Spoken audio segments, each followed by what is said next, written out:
Hey there, welcome to today's episode of the Casey Stubbs Show, and today I'm going to talk about integrity. I promised this on Friday's podcast that I was going to be sharing my men's lessons. I do a men's meeting on Fridays at lunchtime, and this is just part of that. And I'm just sharing it with men that are interested in this. Oh boy, I'm live.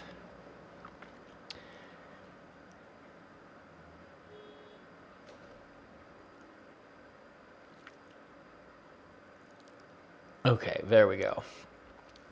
Sorry about that. This is just for men that are interested in becoming better men. And I'm just sharing it's going to be a short little message. Today's message is about integrity. And I'm going to start with a verse that says, "Let integrity and uprightness preserve me." Psalm 25:21. So, what is integrity? Integrity is the courage to do the right thing.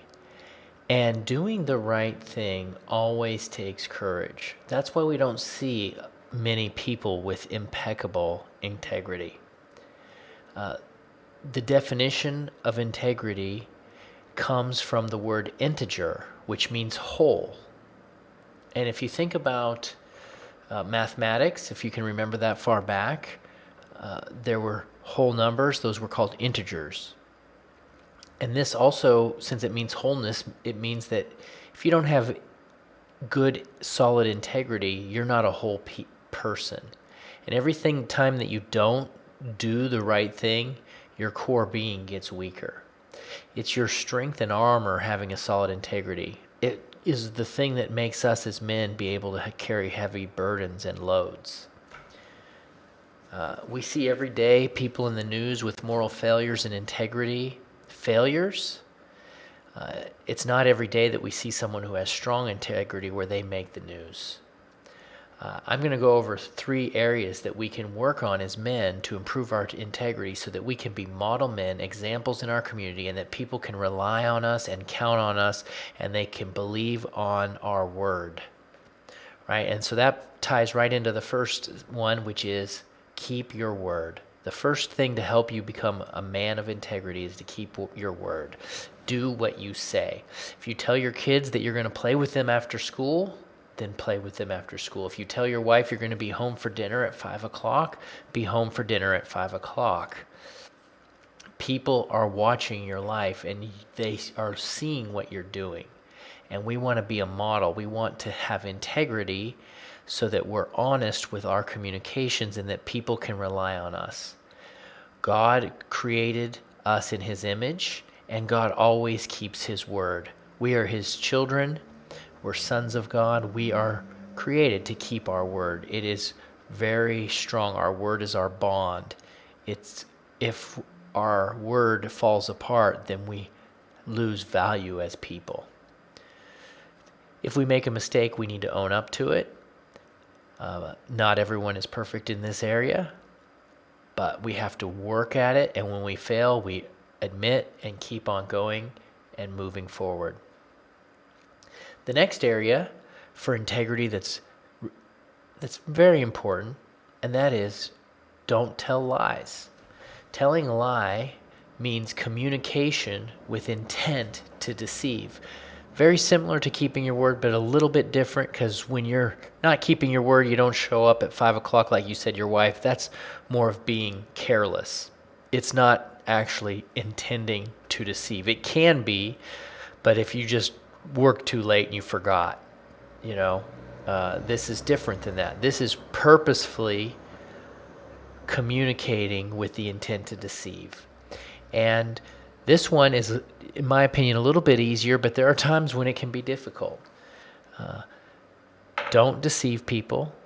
Some of the areas where it's very difficult is in business, in marketing. You're trying to make more money. You're trying to sell things.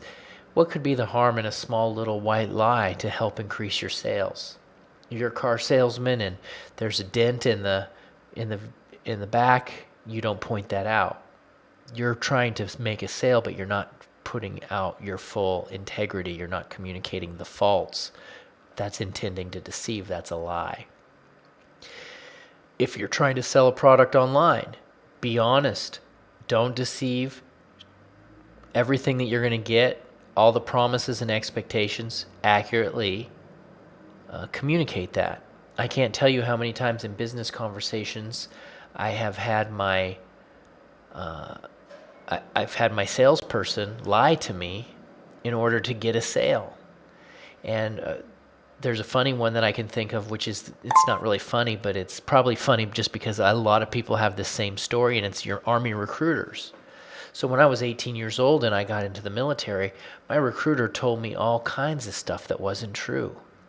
And when I joined up, I'm like, whoa, my recruiter told me I was going to get this and I was going to get that. He promised me everything. But you know what's the interesting thing about in the Army is after you're gone, after you sign up, you can't change your mind. You're stuck.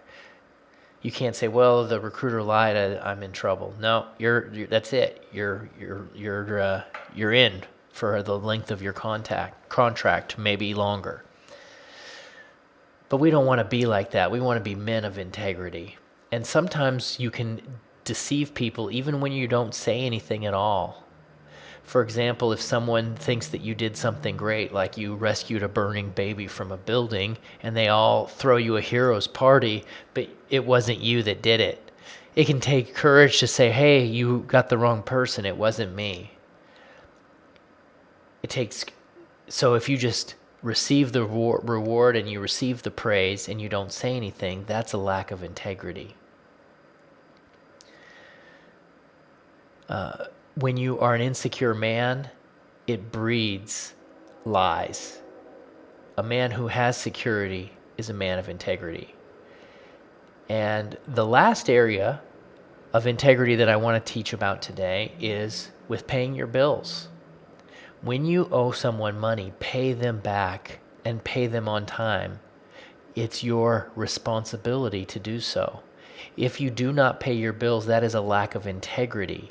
You gave a word, your word, that you would pay someone for a service that you received. You should pay it on time. Now, if you have a disagreement with that person, then you need to address it with them and then come to a conclusion, and whatever the decided conclusion is, then that is what you decide on. But don't just pay your bills. Don't just not pay them. That's a lack of integrity. Remember, people are watching you. And in your community, if you're a business leader or anyone really, they are talking about what you're doing with your finances. For example, I'm here in a building in Latrobe, Pennsylvania, and I rent an office here. If I didn't pay my bill on time, my landlord would talk to people. He knows a lot of people. And word would get out, and people would see that my integrity is not strong in that area. So it's important that I do that I pay my bills on time. Our finances are really an important thing that we should keep track of, that we need to be people of financial integrity, that if we can't afford something, we shouldn't buy it. We should only pay for the things that we can afford and not load up on credit like everybody else is doing. Help us to have integrity. It helps to have integrity when you do things. Pay people what you owe. Pay them on time. Pay them the right amount. Keep proper track of your finances. That's it for my message on integrity. I'd love to hear what you guys think, to participate, to share your comments. What areas of integrity have you struggled with? What areas of integrity are you working to improve? I want to leave you with this. It's not something that you're going to master, but just own up to your mistakes and speak the truth. It can be tough to own up. You have people, your image is in danger when you admit a mistake. But I will tell you the truth that when you admit a mistake and you're honest about it, your image actually improves. People are going to realize, oh, he's a man of integrity. He's honest. He's admitting his shortcomings. That takes a lot of courage to do. So my prayer for you, and this is what I would recommend you pray to the Lord to give you courage to be a man of integrity. Because I know right now, it's a challenge for me to rise up to be the man of integrity that I want to do. And so one of my prayers for my life is that I will be a man of integrity. Thank you, and we'll see you on Friday for the next business lesson that I'm going to be teaching.